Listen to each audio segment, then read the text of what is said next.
The last bell of the school year was supposed to mean freedom, but at Harrowfield High, it opened a door to something that had been buried for decades.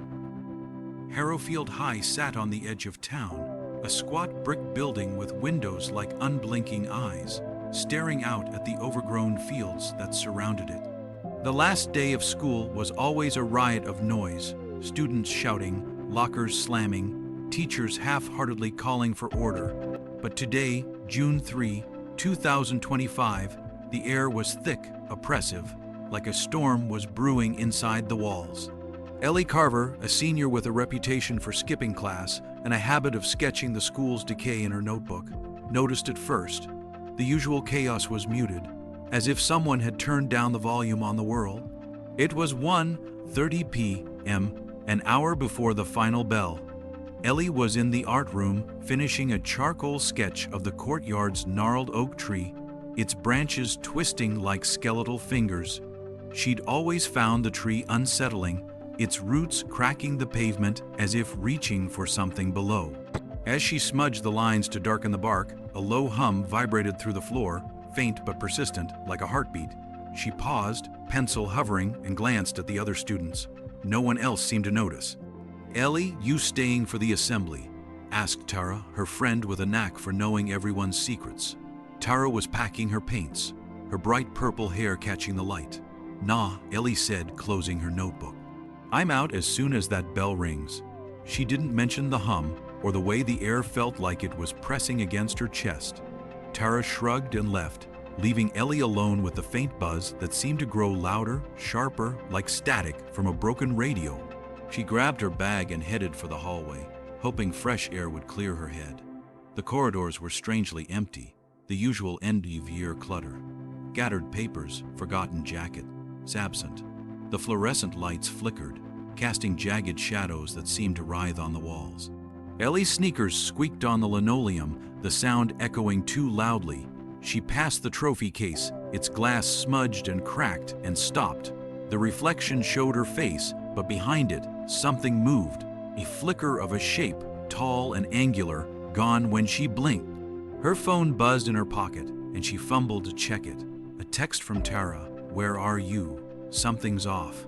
Ellie typed a reply, but the screen glitched, the words twisting into gibberish before the phone died.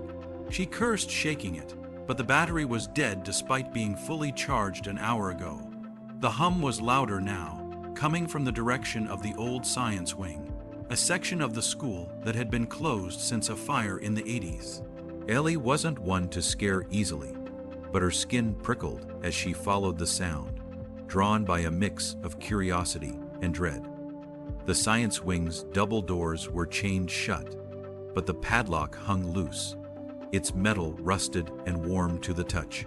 She pushed the doors open, the hinges groaning like a scream cut short. Inside, the air was stale, thick with the smell of charred wood and something sweeter, like rotting fruit. The hum was deafening now, pulsing in her ears, her bones.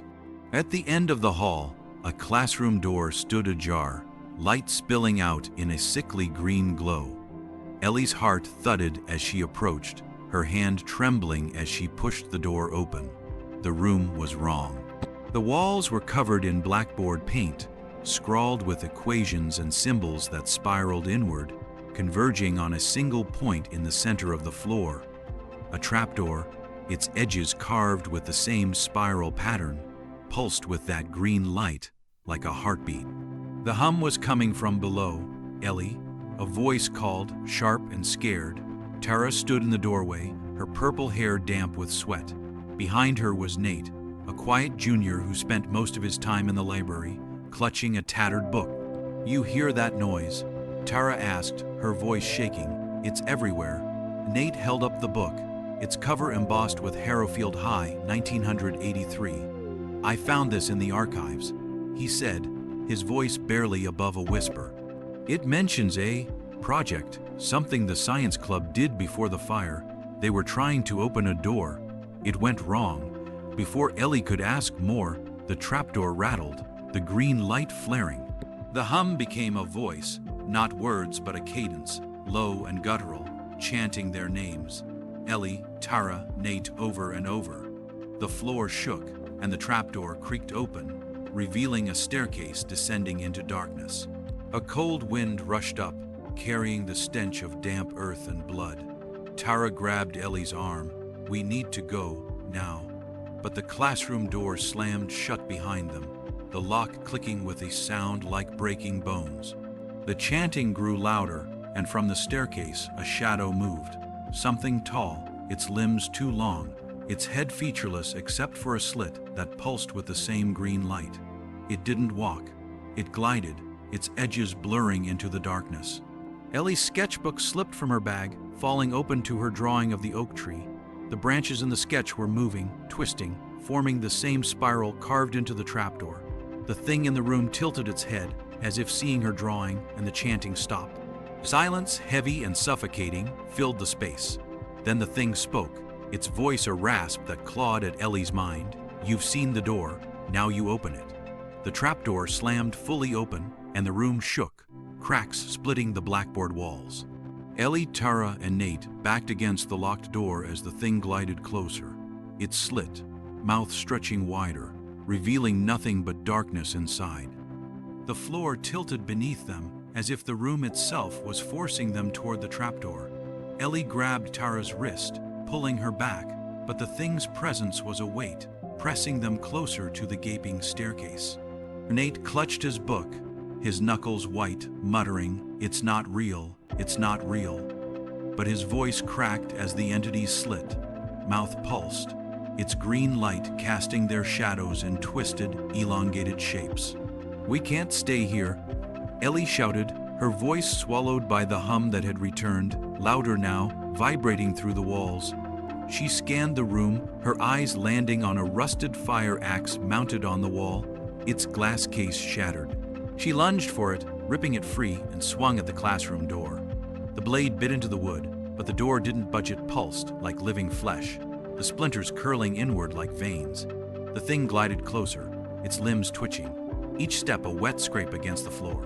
Tara screamed, shoving at the trapdoor as if she could force it shut, but it only opened wider, the darkness below swirling like a living thing. "We have to go down," Nate yelled, his voice frantic. "It's the only way out." Ellie hesitated, the axe heavy in her hands, but the thing slit, mouth stretched wider, a sound like tearing fabric spilling out. She nodded, and the three of them stumbled down the staircase, the trapdoor slamming shut above them with a sound like a gunshot.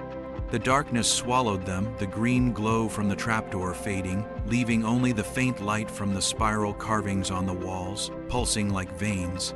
The staircase spiraled deeper than seemed possible, the air growing colder, thicker, with a metallic tang that coated their tongues. Ellie's grip on the axe tightened as the walls shifted, the bricks morphing into something softer, slick, like the inside of a throat. Tara's breathing was ragged, her hand clutching Ellie's arm so tightly it hurt.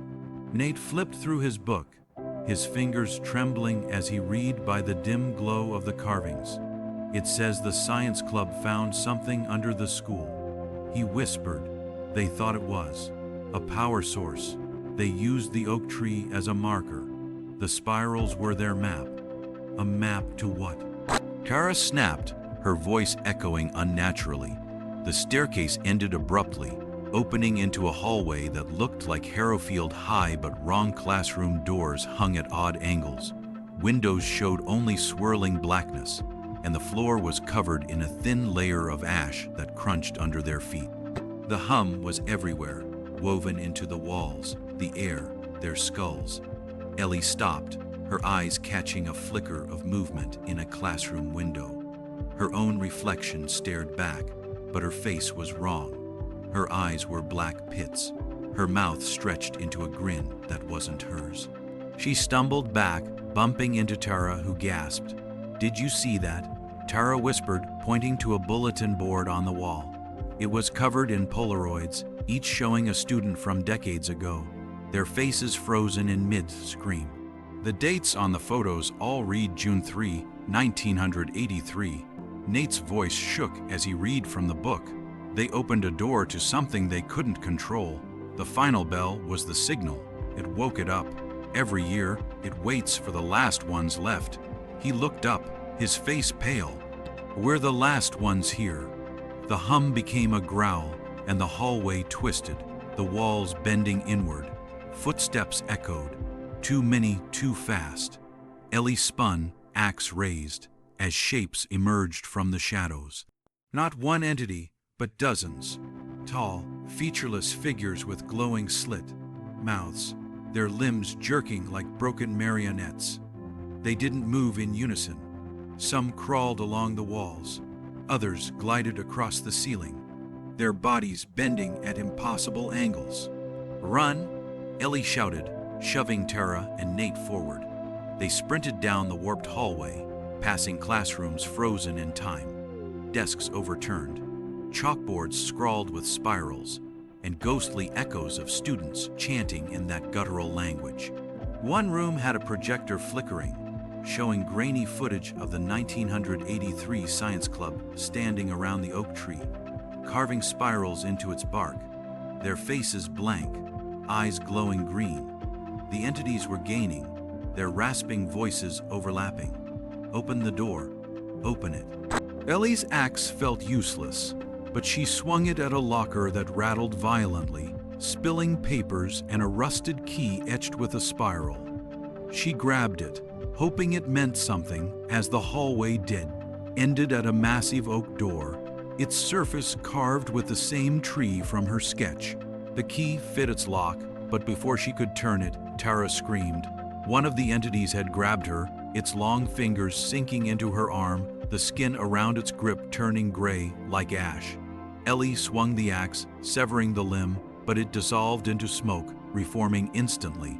Nate yanked Tara free, and Ellie turned the key, the door groaning open to reveal a vast chamber. Inside, the oak tree from the courtyard stood, its roots sprawling across the floor, pulsing with green light. The entities froze, their slit, mouths snapping shut, but the hum grew deafening, and the tree's branches began to move, reaching for them. Ellie's heart slammed against her ribs as the oak tree's branches writhed, their gnarled tips curling like fingers toward her, Tara, and Nate. The chamber was vast, its ceiling lost in a haze of green mist, the air thick with the stench of rot and copper. The tree's roots pulsed beneath their feet, each beat sinking with the hum that now felt like a scream inside their skulls. The entities hovered at the chamber's edges, their slit, mouths silent but quivering, as if waiting for something. Tara clutched her arm, where the entity's touch had left gray, ashen marks that spread like veins under her skin. "It's still in me," she whispered, her voice trembling. "I can feel it." Nate's book slipped from his hands, pages fluttering open to a sketch of the oak tree, its roots drawn in red ink that looked wet, fresh. He stammered, "The 1983 project. It wasn't a power source, it was a ritual. They thought they could bind it, control it. The tree's the anchor." Ellie's eyes darted to her sketchbook, still tucked under her arm. The oak tree drawing was changing again, the spirals tightening, the branches forming a face. Her face, but with black pits for eyes. She dropped it, and the pages burst into green flame, the fire cold and unburning. The tree's branches lunged, wrapping around Nate's ankle, dragging him toward the trunk. He screamed, clawing at the ash-covered floor as the bark split open, revealing a maw of splintered wood and pulsing green light. Ellie swung her axe, hacking at the branch. It snapped, oozing a thick black sap that burned her skin, but another branch took its place, faster, stronger. Tara grabbed Nate's arms, pulling, but the tree was relentless, its roots rising from the floor like tentacles. The entities began to chant again, their voices a low, grinding chorus. "Open the door, feed the root."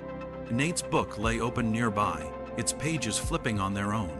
Ellie glimpsed a passage, June 3, 1983. The Science Club offered the last ones to the root.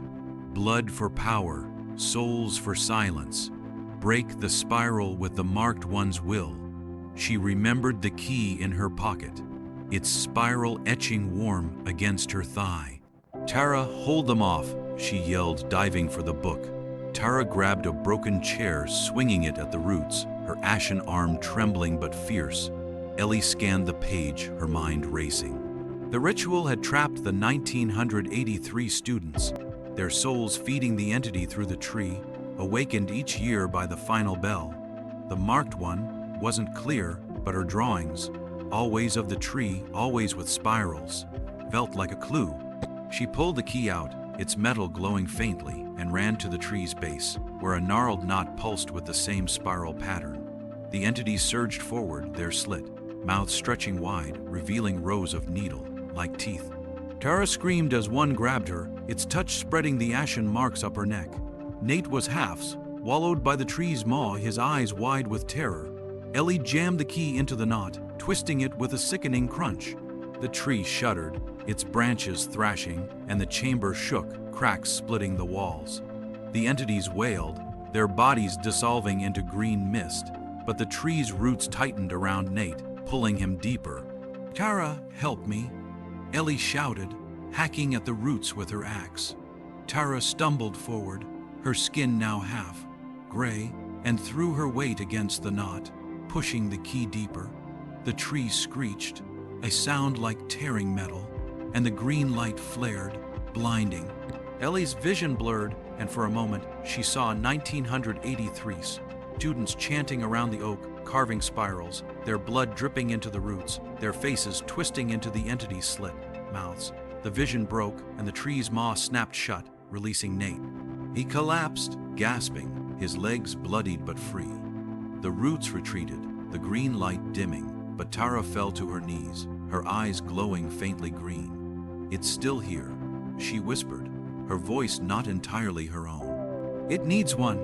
Ellie grabbed her, pulling her toward a crack in the chamber wall where faint daylight flickered. The entities were gone, but the hum lingered, softer now, like a heartbeat fading. Nate limped behind them as they squeezed through the crack, emerging into the school courtyard. The oak tree stood still, its branches normal, but the air was heavy, the final bell ringing in the distance. Slow, distorted, wrong. They stumbled toward the school's exit, the world outside quiet, too quiet. Ellie's sketchbook was gone, but her hands itched, as if they wanted to draw. Tara's ashen marks hadn't faded, and her eyes flickered green when she thought no one was looking. Nate clutched the 1983 book, its pages now blank. "We broke it, right?" he asked, his voice small. Ellie didn't answer. As they reached the school gates, she glanced back at the oak tree. Its roots twitched just slightly, and her reflection in a nearby window showed her face, normal, except for a faint spiral in her left eye. The bell rang one last time, and the ground hummed beneath her feet.